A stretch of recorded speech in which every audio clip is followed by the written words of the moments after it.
جس مومنہ نے اپنے شوہر کی غربت پر صبر کیا، یعنی اس کے پاس وسائل نہیں ہیں، اس کی شوہر نے اس کو تانے نہیں دیے، بیوی نے اس کو تانے نہیں دیے، تانے تشنا نہیں دیے، اور اس کے اوپر زور نہیں ڈالا کہ وہ تو اتنا کما رہا ہے، تم اتنے کیوں نہیں کماتے، اس کے گھر میں تو یہ ہے، میرے گھر میں تو وہ نہیں ہے، فلاں نہیں ہے۔ جس نے خاتون نے اپنی شوہر کی غربت پر صبر کیا، جناب سیدہ فرماتی ہیں قیامت کے دن وہ عورت میری سواری کے ساتھ ساتھ چلے گی۔ کون خاتون؟ جو اپنے شوہر کی غربت پر صبر کرے، لڑائی جھگڑا نہ کرے، صبر کرے، صبر شکر کے ساتھ اپنی زندگی گزارے۔ اور خدا کی قسم جب پیغمبر جناب سیدہ کو رخصت کر رہے ہیں تو پیغمبر نے جناب سیدہ کو وصیت کی ہے، میری بیٹی فاطمہ میں تیری شادی اس شخص سے کر رہا ہوں کہ اگر اس کے فضائل اور کمالات کو دیکھا جائے تو فضائل اور کمالات اور علم میں علی کا کسی سے کائنات میں کوئی مقابلہ نہیں ہے، لیکن یاد رکھنا کہ میرا بھائی علی غریب ہے، میرا بھائی علی غریب ہے، کبھی اس سے فرمائش نہ کرنا، کبھی اس سے کوئی ایسی چیز نہ مانگنا کہ جس سے پورا کرنے پر علی قدرت نہ رکھتا ہو، طاقت نہ رکھتا ہو۔ پیغمبر کہہ رہے ہیں اپنی بیٹی کو کہ جس کے لیے جنت سے پھل آتے ہو۔ آخری بات کر کے نتیجہ دے رہا ہوں، پوری زندگی جناب سیدہ نے کبھی کوئی فرمائش نہیں کی مولا کائنات سے۔ ایک دن سیدہ بیمار ہوئی ہیں، بیٹھے مولا کائنات سرانے آ کے کہا فاطمہ تمہاری طبیعت خراب ہے، کوئی چیز کھانے کا دل چاہتا ہے، مجھ سے فرمائش کرو، مجھے حکم دو، میں لے کے آؤں گا۔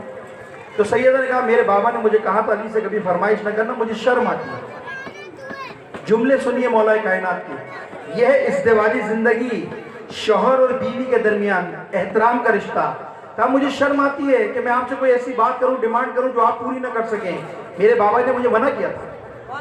علی کے جملے سنیے، فاطمہ میں علی تجھے اپنے حق کی قسم دیتا ہوں، اپنے حق کا واسطہ دیتا ہوں، آج تیرا جو دل چاہتا ہے علی سے فرمائش کر، علی اس کو پورا کرے۔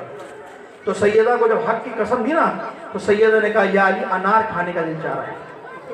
مولا کائنات کو پہلی دفعہ زندگی میں فرمائش کی، علی فوراً گھر سے نکلے، ڈھونڈنے لگے، سلمان سے پوچھا، ابوذر سے پوچھا انار کہاں ملے گا، کہاں ملے گا، کسی نے کہا موسم ہی نہیں ہے مولا موسم ہی نہیں ہے، کسی نے کہا کہ فلاں یہودی کے پاس چلے جائیے وہ ذخیرہ کرتا ہے شاید آپ کو مل جائے۔ مولا اس کے دروازے پہ گئے، بالآخر خلاصہ یہ کہ انار خریدا، اور علی خوشی کے ساتھ انار لے کر گھر آ رہے ہیں کہ آج رسول کی بیٹی نے، دختر رسول اور میری زوجہ نے پہلی دفعہ فرمائش کی ہے فاطمہ کو انار کھلاؤ۔ راستے میں ایک بیمار ملا، اس نے کہا میں بیمار ہوں، کوئی ہے جو میرے رائے خدا میں کچھ کھلا دے۔ علی نے بیمار کو دیکھا، انار کو دیکھا، دل میں خیال آیا میں نے تو فاطمہ سے وعدہ کیا ہے، لیکن کیونکہ یہ غریب ہے، بیمار ہے، آدھا انار کاٹا اس کو دے دیا، آدھا سیدہ کے پاس لے کے گئے۔ ابھی گھر کے نزدیک ایک اور مل گیا غریب، اس نے کہا ہے کوئی رائے خدا میں مجھے دینے والا؟ یہ علی ابن ابی طالب، پہلی دفعہ سیدہ فرمائش کری، آدھا دے چکے ہیں، آدھا ایک اور آ گیا، ہے کوئی رائے خدا میں کھلانے والا، پلانے والا؟ مولا کائنات نے اس غریب کو دیکھا اور سیدہ کا سوچا، بالآخر وہ آدھا انار بھی اٹھا کر اس غریب کو دے دیا۔ اب پریشان ہے، نگران ہے کہ اب سیدہ کو کیا جواب دوں گا کہ پہلی بار رسول کی بیٹی نے مجھ سے فرمائش کی اور میں پورا نہ کر سکا۔ کبھی گھر کی طرف سوچ کے جاتے ہیں، پھر رک جاتے ہیں، سوچتے ہیں، اسی کیفیت میں بالآخر گھر گئے کہ سیدہ کو بتاؤں گا یہ کچھ ہوا۔ جیسے جناب سیدہ کے گھر میں پہنچے تو دیکھا سیدہ کے سرہانے انار کا ایک تھال رکھا ہوا جس میں انار بھرے ہوئے ہیں۔ علی نے پوچھا فاطمہ یہ انار کہاں سے آئے؟ تو جناب سیدہ کہتے ہیں ابھی تو آپ نے بھیجا ہے، کوئی دروازے پر آیا تھا، اس نے دستک دی اور کہا یہ انار علی نے تمہارے لیے بھیجے ہیں۔ ابھی یہ گفتگو چل رہی تھی کہ پیغمبر تشریف لائے، علی نے سارا ماجرا پیغمبر کو بتایا۔ پیغمبر مسکرا کر کہتے ہیں علی سنو، وہ پہلا سائل جو تمہیں ملا تھا، تم نے جسے انار دیا تھا وہ جبرائیل تھا، دوسرا سائل جو ملا وہ میکائیل تھا، اور یہ انار جو تیرے گھر میں آئے خدا نے سیدہ کے لیے جنت سے بھیجے ہیں۔